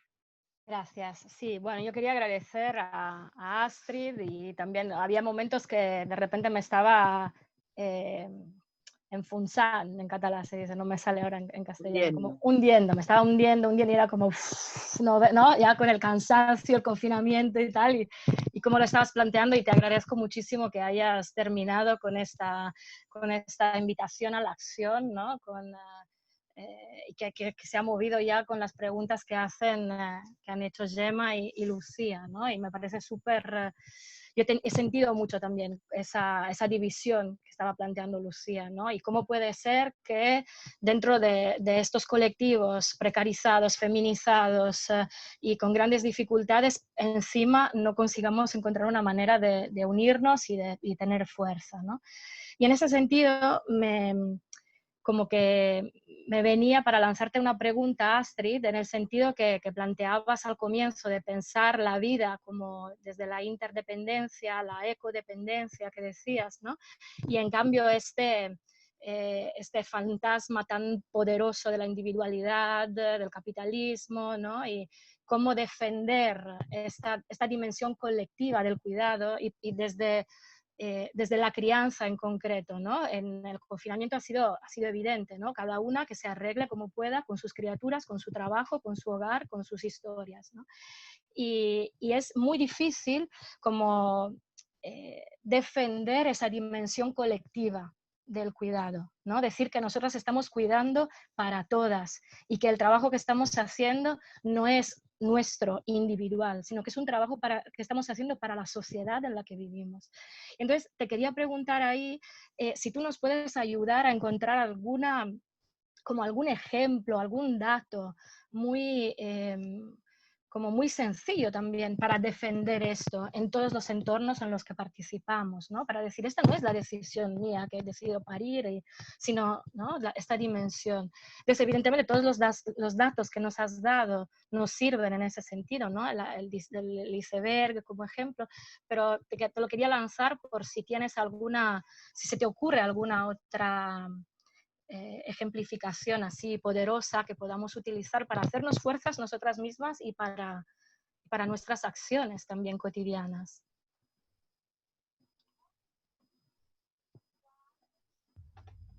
No sé, así, o sea, se me está ocurriendo igual que la cita esta que os ponía al principio cuando hablábamos de la naturaleza, ¿no? Un poco de que pareciera que cuando hablamos de salvar la naturaleza es como salvar a una cosa que nos es ajena.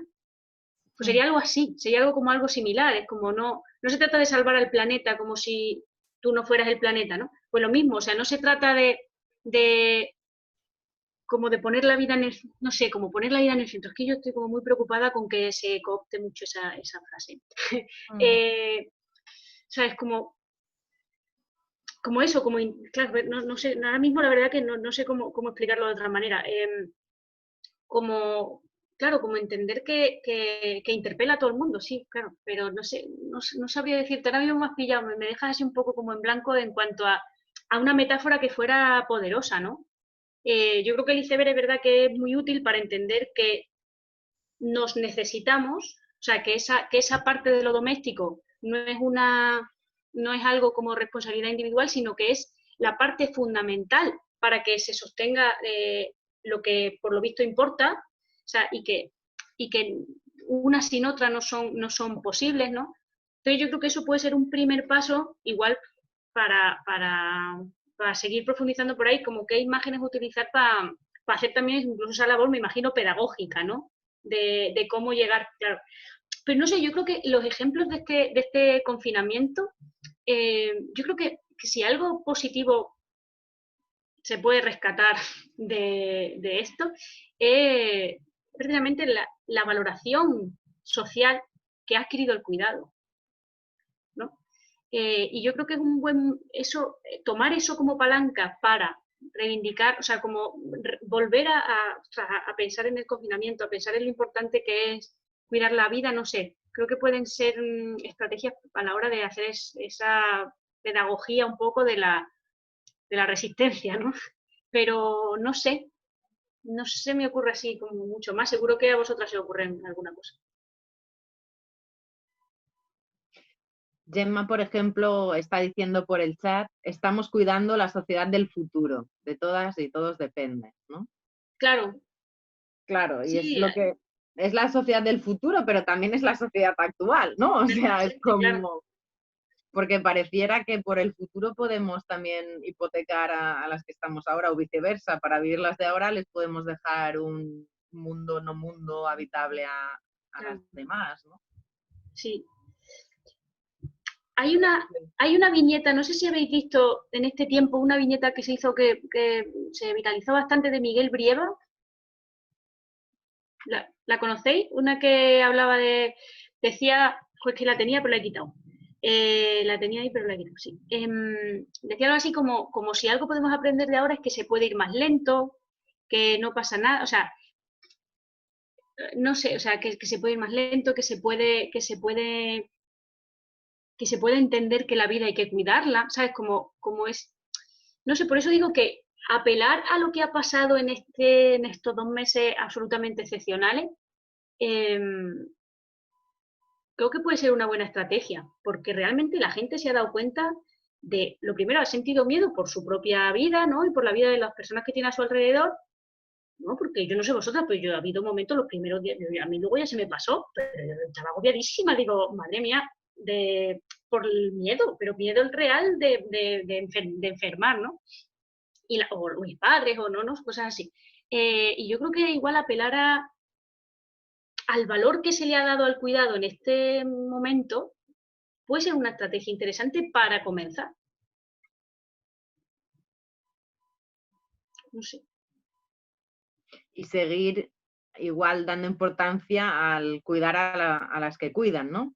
Claro. Que es algo que se dice así de vez en cuando, ¿no? De vez en cuando hay como un grupo ahí de familiares, ahora si tienes a alguien muy enfermo y hay un grupo que se llama así, pero Claro. no se está dando ninguna importancia a nivel social. O sea, no es solo decir hay que cuidar a las que cuidan, sino que hay que tomar medidas, ¿no? Tiene que haber recursos, tiene que haber organización social al respecto.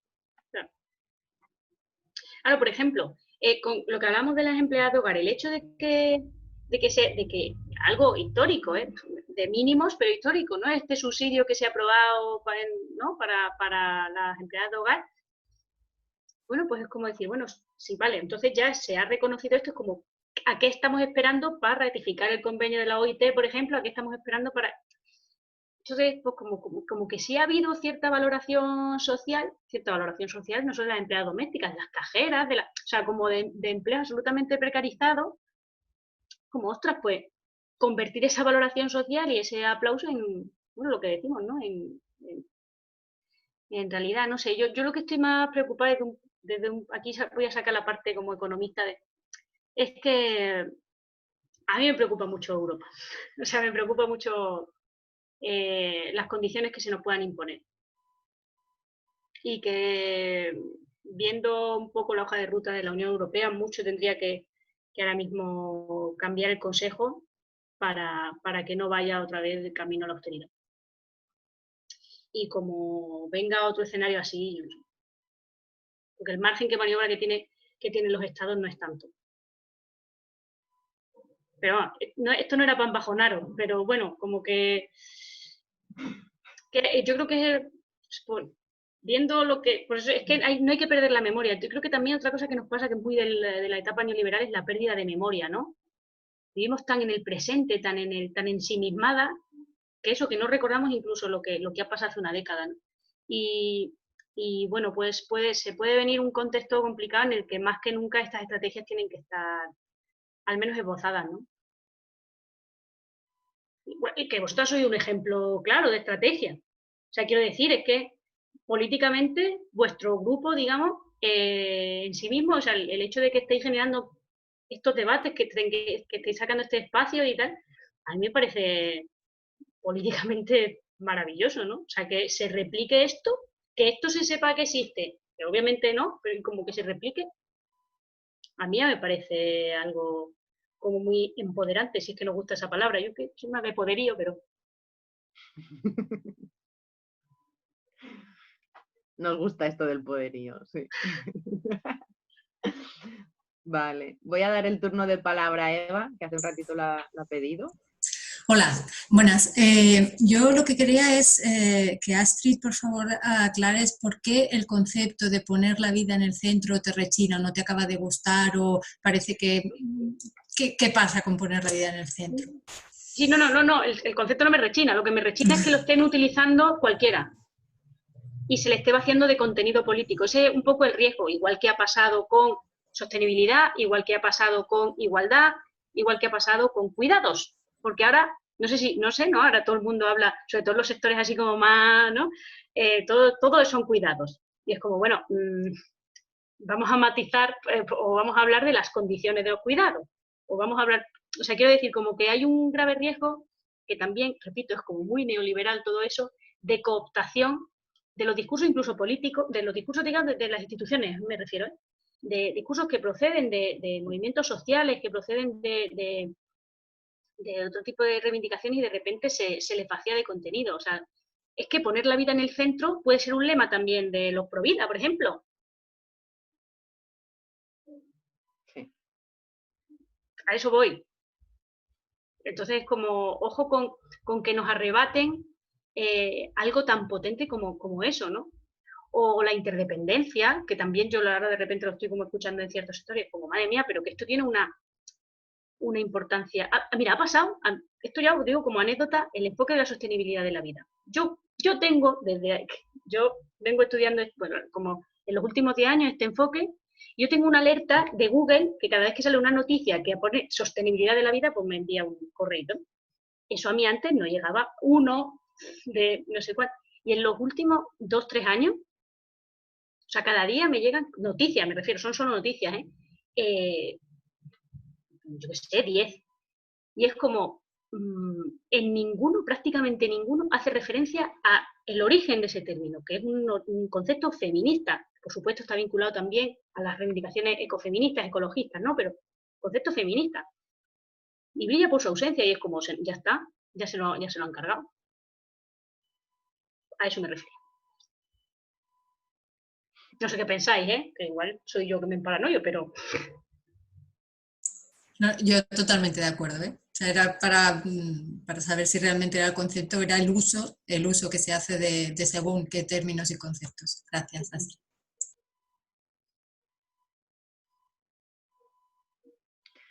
Ahora creo que es Ampar, que ha pedido el turno de palabra.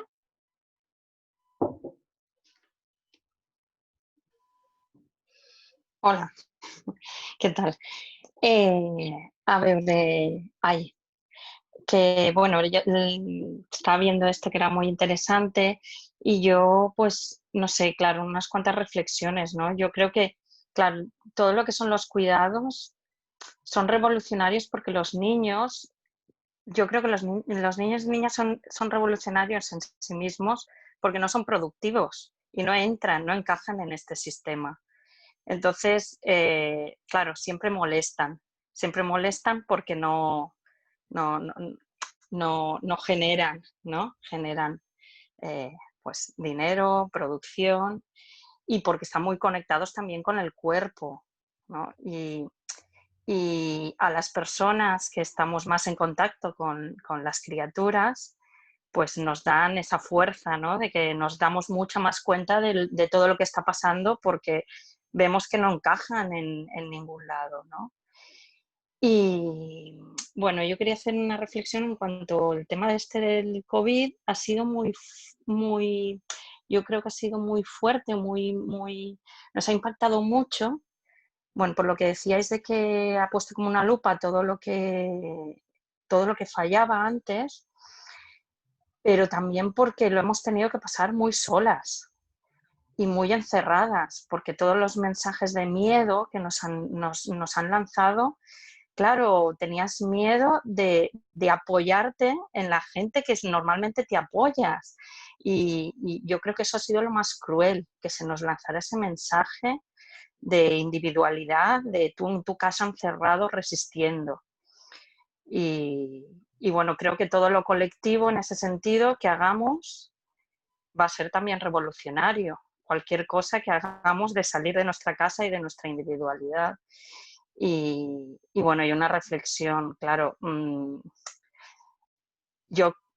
ha sido intencionado, yo creo que ha sido intencionado este miedo y de encerrarnos en nosotros mismos para dividirnos, ¿no? Y evitarnos evitar esa fuerza que tenemos como colectividad y terminar con una cosa. Yo he creado una entidad familiar más amplia que mi familia para poder resistir, porque creo que si no, no hubiera podido resistir estos meses.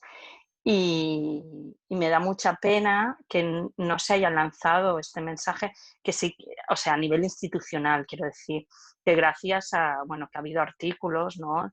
Y que Freire, que decía esto, que pues, se podía haber lanzado perfectamente. No tenemos por qué estar encerrados con nuestras criaturas, sino de haber creado comunidades pequeñas para cuidarnos.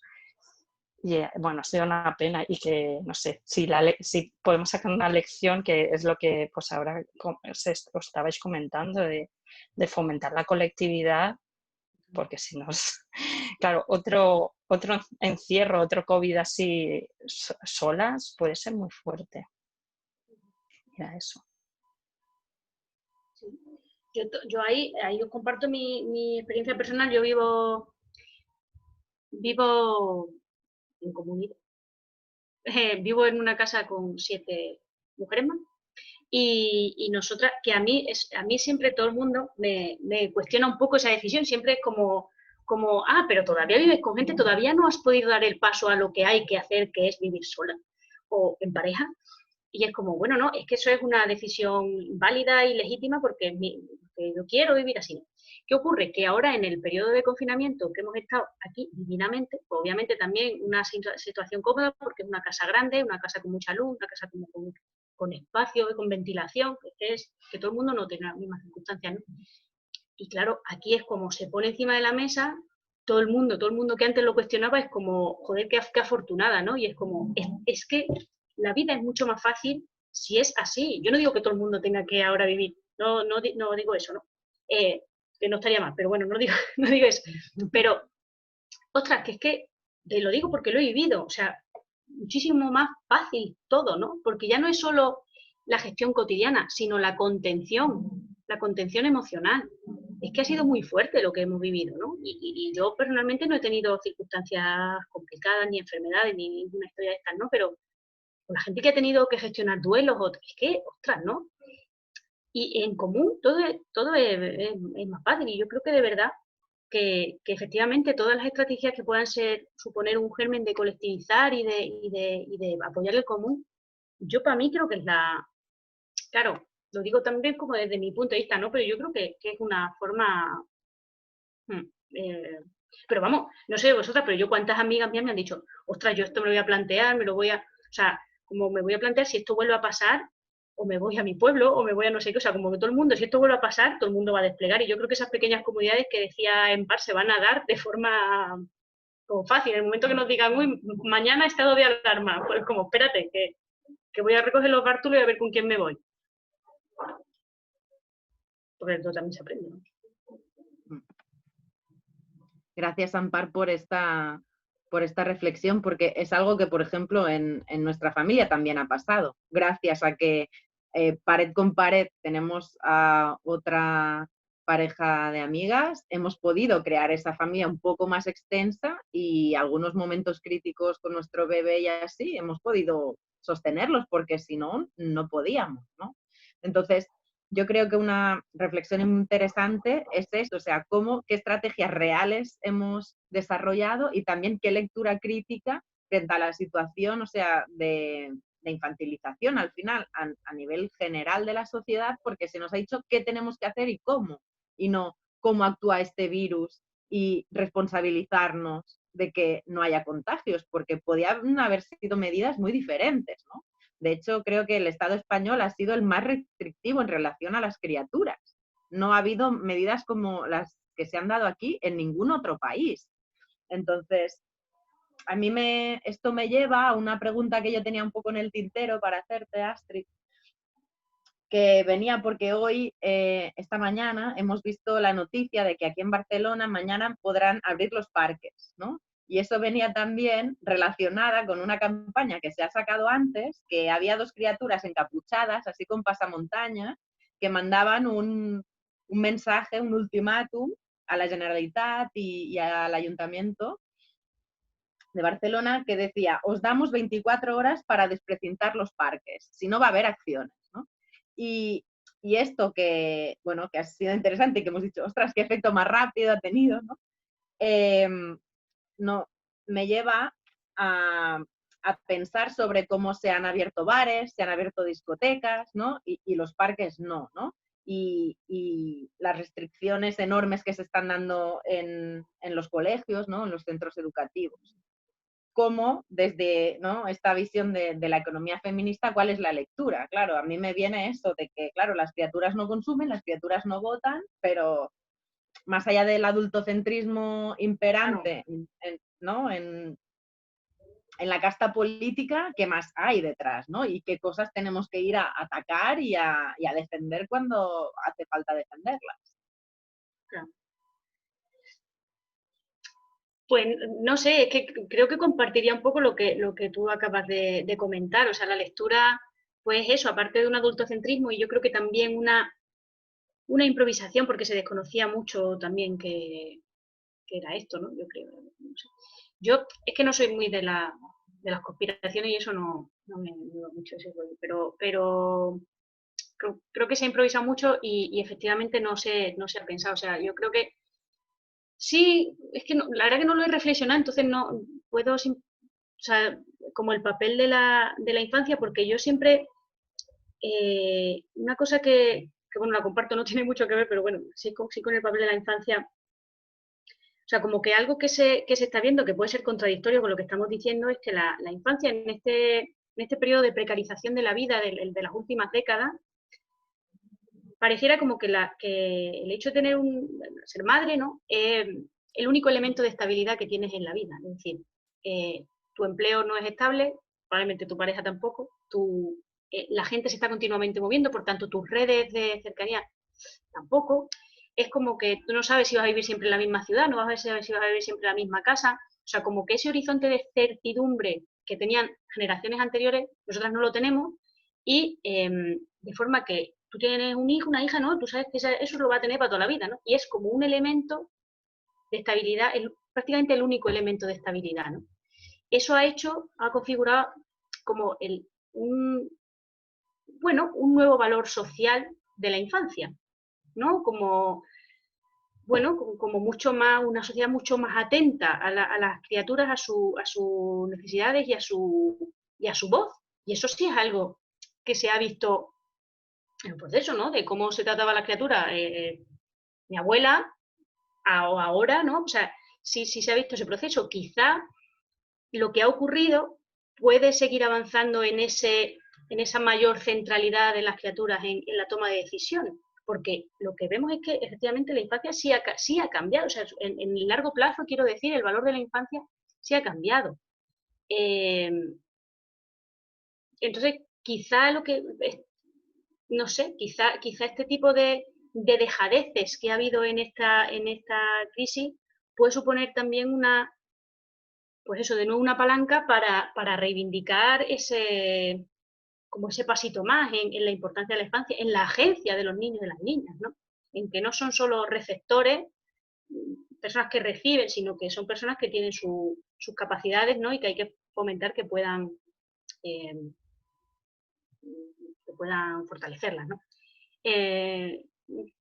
¿Sabes? Que quizás no tengo como una lectura, pero sí quizás lo leo en términos de que pudiera ser como un punto de inflexión para que lo siguiente que venga ya sí lo tenga más en cuenta, que yo creo que podría ser, ¿eh?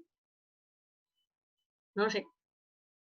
No sé si esta reflexión me he ido por donde me ha parecido, pero bueno, lo quería también compartir, ¿no?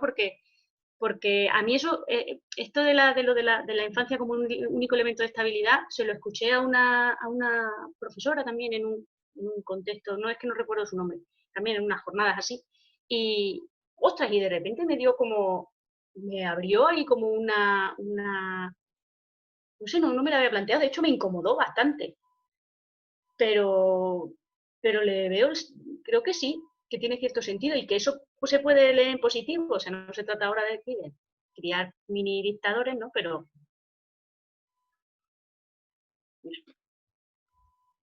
sí de resituar, ¿no?, a las Claro. personas en ese sitio de importancia global, ¿no? Y no solo las que se están viendo.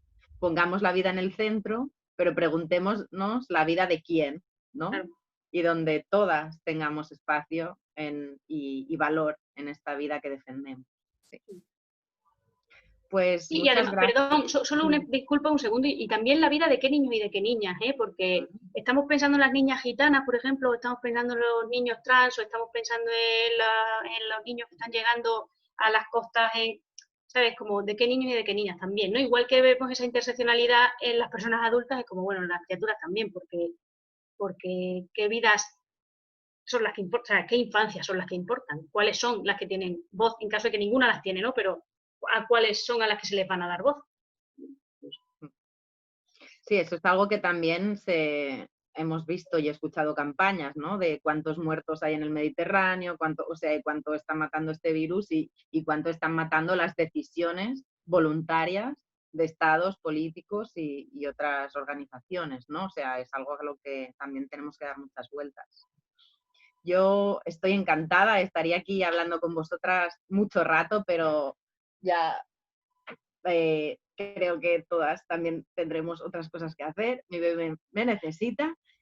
Y voy a cerrar dando muchísimas gracias, sobre todo a Astrid, pero a todas por compartir este espacio. Decir que dentro pues, de unos cuantos días esto también lo vamos a colgar en nuestro canal de YouTube. Entonces, si otras compañeras y personas que conozcamos les puede interesar, pues creo que hay mucho material para reflexionar.